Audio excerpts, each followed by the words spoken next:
Bonjour, bonjour, bonsoir, bonsoir, comme on veut, il n'y a pas de problème. Cette vidéo pour vous dire, je ne sais toujours pas regarder quand je m'enregistre. Cette vidéo pour vous dire que j'ai persuadé mon épouse de faire demain soir, parce qu'on est vendredi, mais parce que le 31 c'est dimanche. Demain soir, le débat entre guillemets sur la pédophilie, parce que je vais vous faire une présentation. Bon. Comme pour Maxime, donc les personnes battues.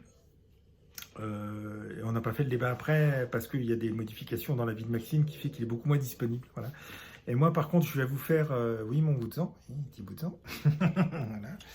Et je vais vous faire une présentation comme je voulais faire, de 20 minutes, une demi-heure, trois quarts d'heure maxi, avec mon expérience. Et demain, je vous demande de la regarder. Et demain, on fera un débat, demain soir, sur pédophilie et compagnie. Donc évidemment, je vais me baser à la fois sur des écrits et sur mon expérience et mes échanges avec des psys, puisque pour ceux qui ne le savent pas, j'ai travaillé avec des pédophiles, entre autres, mais des pédophiles mineurs, puisque la pédophilie, vous le verrez demain, ça apparaît à la puberté et pas après.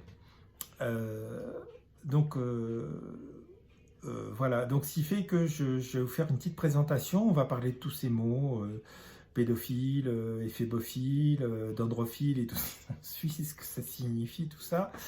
Alors ce ne sera pas l'objet le plus long, zoophile et compagnie, mais on va parler, on va pouvoir échanger et à partir de cette présentation ou à partir de vos questionnements, de vos idées ou de votre expérience personnelle aussi, bien sûr.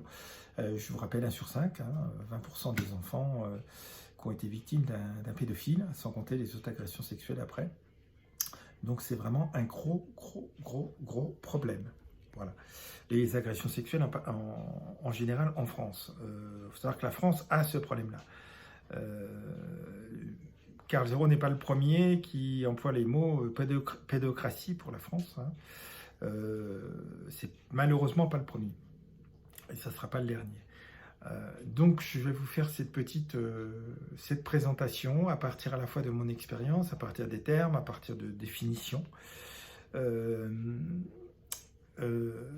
Et puis on pourra échanger aussi, donc ça sera mes réponses à partir de mon expérience et de ce que j'ai appris aussi. Je vous donnerai quelques références de bouquins comme d'habitude, et puis de... oui, je vous présente une petite fraisière. Oh, la petite fraisière, oh, bon, une petite fraisière. Et puis, petite mimi. Et puis, quelques références autres. Donc, évidemment, on parlera de Carl Zéro, etc. et de d'autres qui combattent aussi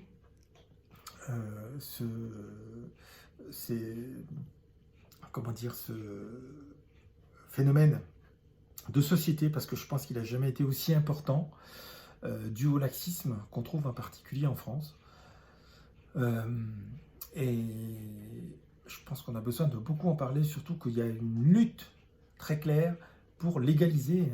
N'oubliez pas le manifeste, j'en reparlerai aussi, qui a été fait. Là, c'est Simba. Voilà, c'est Simba.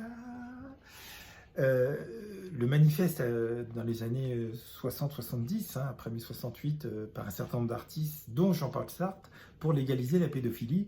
Et notre cher Cohn-Bendit, qui revendique dans son premier livre et qui donne tout un tas de détails sur le fait que les pédophiles, leaders de mai 68, et donc, comme tous les pédophiles, son seul objectif, c'était de légaliser ça. Donc il y en a pas mal. Il y a pas mal de documentaires sur Claude François actuellement. Donc c'est la même mouvance, c'est à peu près la même époque. Ces gens profondément malades et qu'on laisse faire tout à fait n'importe quoi. Au moins petite fraisière, bah oui. Et qu'on laisse faire n'importe quoi sur les enfants. Bon, vous connaissez toutes les affaires actuellement. Richard Berry et tout, en précisant bien que tant qu'il n'y a pas eu de jugement, ils sont pour le moment présumés innocents, mais c'est les affaires qu'on entend dans les médias actuellement, donc il y a des choses qui se savent, il y a MeToo, il y a beaucoup de choses, et on parlera un petit peu de ce qui se passe ailleurs, donc notamment au Québec, où les choses sont beaucoup plus claires, et peu importe votre position sociale, il y a une responsabilisation et on vous met hors d'état de nuire avec un suivi à vie, ce qui n'est pas le cas en France. Voilà. je vous encourage en attendant, donc il y aura ma vidéo tout à l'heure, et à regarder 1 sur 5. 1 sur 5 qui correspond à un enfant sur 5 qui est victime de pédophiles. C'est une moyenne dans l'Europe. En France, c'est peut-être pire. Alors c'est une étude qui a été commandée, je préciserai, mais non pas par l'Union européenne, mais par le Conseil de l'Europe qui est à Strasbourg, je présenterai, et qui lui regroupe non pas seulement 20 et quelques pays, mais quasiment les 45 pays d'Europe. Voilà, donc c'est vraiment à l'échelle de l'Europe, et la France est comprise dedans, il n'y a aucun problème. Donc on en parlera, de toute façon il n'y a pas de région de France où il n'y a pas de problème, on parlera de cas, fait entrer l'accusé et tout, où des Français qui se battent sont obligés d'aller à l'extrême pour obtenir gain de cause et faire cesser les nuisances, et je suis modeste, de pédophiles qui sévissent depuis des dizaines d'années. Voilà. Donc ça va être un petit peu tout ça. Je vous donne un petit peu le sujet et regardez au moins ma vidéo que je vais essayer de faire pas trop longue, qui sera mise tout à l'heure d'ici, je ne sais pas qu'il arrive les 7 heures. Je vais essayer qu'elle soit mise pour 9h, 10h. Donc comme ça, vous aurez toute la journée demain. Et puis je vous encourage, si vous avez le temps, à regarder le documentaire sur YouTube, donc 1 sur 5 de Carl Zéro, qui correspond au manifeste, au livre qui a été fait avec 25 propositions pour protéger les enfants. Donc on va aborder beaucoup de choses. On ne pourra pas ne pas aborder non plus le simulacre de l'affaire Dutroux. Je vous rappelle que le 3e adulte parmi les 12 innocents va être jugé, alors là aussi, non pas en assise comme ça devrait, mais en correctionnel pour avoir violé à répétition sa propre fille. C'est le 3e sur les 12 innocents. Les 2 premiers, c'est peu de temps après, c'est un couple qui avait des cassettes de pédopornographie chez eux. Mais à part ça, ils étaient innocents. Donc c'est le 3e sur les 12 qui va être jugé pour des problèmes de pédophilie. Mais à part ça, ils sont innocents. Donc on parlera aussi du pont de Moretti et tout ce qui s'ensuit. Donc les mensonges de trop. Je vous rappelle qu'il n'y a pas 3 enfants, mais qu'il y a 12 enfants sur les 55 qui ont été, entre guillemets, vérifiés, hein, qui ont été reconnus avoir été violés à répétition et tout, parce qu'il y a des séquelles physiques, hein, psychologiques et physiques. Donc 12, donc c'est pas seulement à 4 de l'affaire Dutroux qui sont amusés à violer les 12. À la preuve, il y en a déjà 3 sur les 12 innocents, voilà.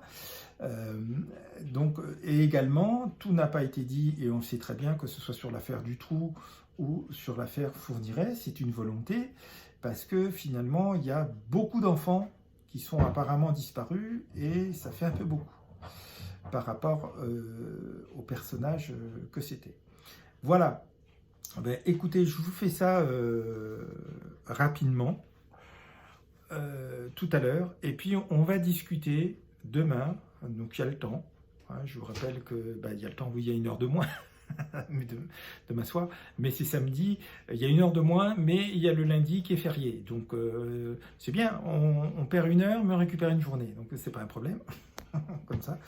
Donc on va parler un petit peu de tout ça, on va essayer, si ça ne suffit pas, on en parlera, on refera une soirée ou 2, on va essayer de tout bien préciser les choses, de démystifier les choses, donner la réalité de où se trouvent les pédophiles, hein.